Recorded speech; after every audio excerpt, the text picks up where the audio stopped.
When Benjamin Franklin exited the Constitutional Convention, he was asked by a woman, "Sir, what have you given us?" His immediate response was, "A republic, ma'am, if you can keep it." Yet most Americans today have been persuaded that our nation's governmental system is a democracy and not a republic. The difference between these two is essential in understanding Americanism and the American system. Before we discuss political systems, however, it's helpful to address the confusion that has been spread about the political spectrum. Many have been led to believe that the political spectrum places groups such as communists on the far left, fascists or dictators on the far right, and political moderates or centrists in the middle. However, a more accurate political spectrum will show government having zero power on the far right to having 100% power on the far left.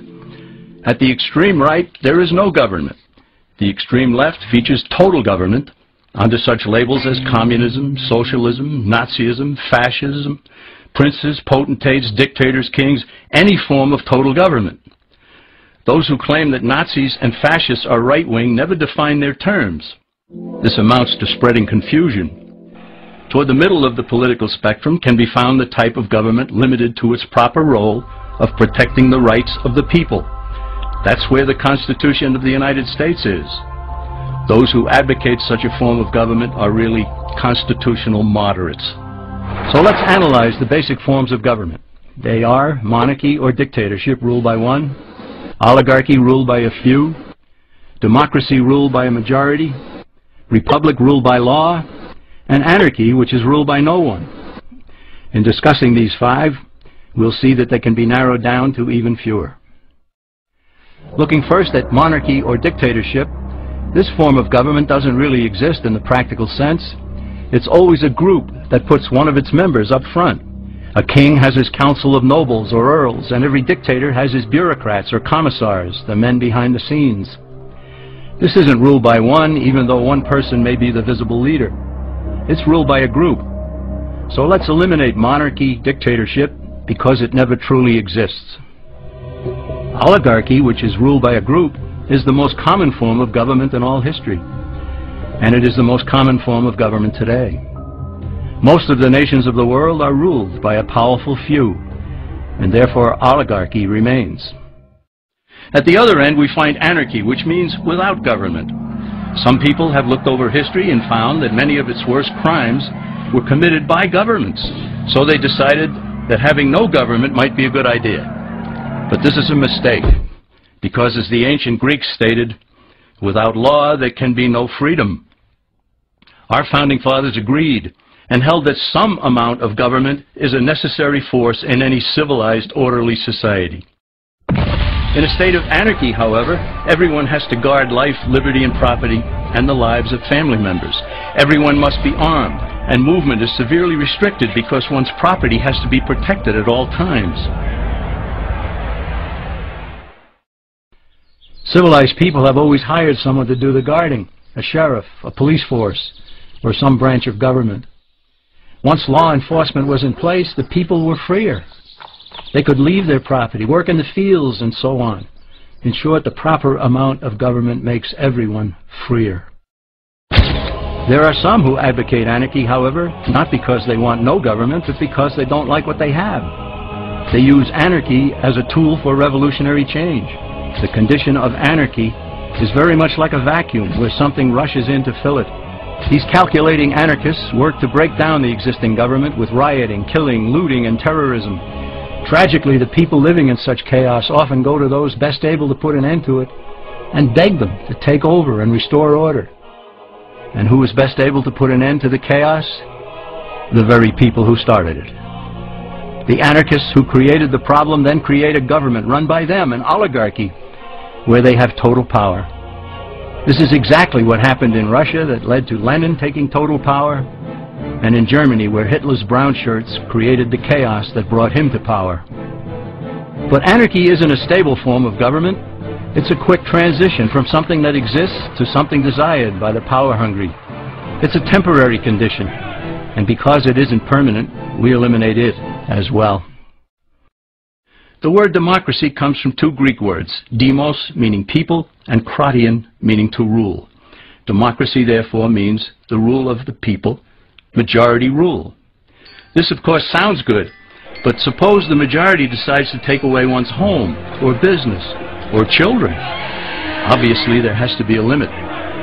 The flaw in democracy is that the majority isn't restrained. If more than half the people can be persuaded to want something in a democracy, they rule. What about republic?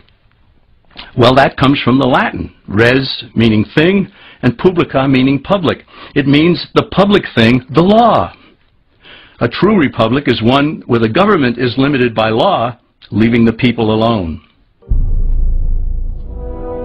America's founders had a clean slate to write on. They could have set up an oligarchy. In fact, there were some who wanted George Washington to be their king. But the Founding Fathers knew history, and they chose to give us the rule of law in a republic, not the rule of a majority in a democracy. Why? Let's demonstrate the difference in the setting of the Old West. Consider a lynch mob in a democracy. 35 horseback riders chase one lone gunman. They catch him, and they vote 35 to 1 to hang him. Democracy has triumphed, and there's one less gunman to contend with. Now consider the same scenario in a republic. The 35 horseback riders catch the gunman and vote 35 to 1 to hang him, but the sheriff arrives, and he says, "You can't kill him. He's got his right to a fair trial." So they take the gunman back to town. A jury of his peers is selected, and they hear the evidence and the defense, and they decide if he shall hang. Does the jury even decide by majority rule? No, it has to be unanimous, or he goes free. The rights of the government aren't subject to majority rule, but to the law. This is the essence of a republic. Many Americans would be surprised to learn that the word democracy does not appear in the Declaration of Independence or the U.S. Constitution, nor does it appear in any of the constitutions of the 50 states. The founders did everything they could to keep us from having a democracy.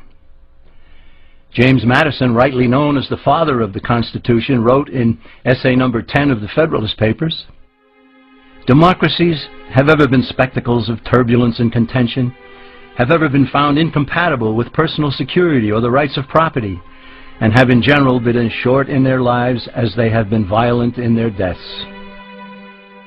Alexander Hamilton agreed, and he stated, "We are a republican government. Real liberty is never found in despotism or in the extremes of democracy." Samuel Adams, a signer of the Declaration of Independence, stated, "Democracy never lasts long. It soon wastes, exhausts, and murders itself."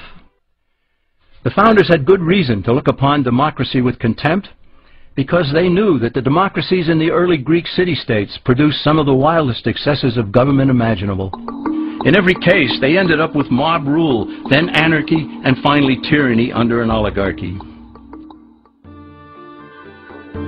During that period in Greece, there was a man named Solon, who urged creation of a fixed body of law not subject to majority whims. But where the Greeks never adopted Solon's wise counsel, the Romans did. Based on what they knew of Solon's laws, they created the 12 tables of the Roman law, and in effect built a republic that limited government power and left the people alone. Since government was limited, the people were free to produce, with the understanding that they could keep the fruits of their labor. In time, Rome became wealthy and the envy of the world. In the midst of plenty, however, the Roman people forgot what freedom entailed. They forgot that the essence of freedom is the proper limitation of government. When government power grows, people freedom recedes. Once the Romans dropped their guard, power-seeking politicians began to exceed the powers granted them in the Roman Constitution. Some learned that they could elect politicians who would use government power to take property from some and give it to others. Agriculture subsidies were introduced, followed by housing and welfare programs. Inevitably, taxes rose and controls over the private sector were imposed. Soon, a number of Rome's producers could no longer make ends meet, and they went on the dole. Productivity declined, shortages developed, and mobs began roaming the streets, demanding bread and circuses from the government. Many were induced to trade freedom for security. Eventually, the whole system came crashing down. They went from a republic to a democracy, and ended up with an oligarchy under a progression of the Caesars.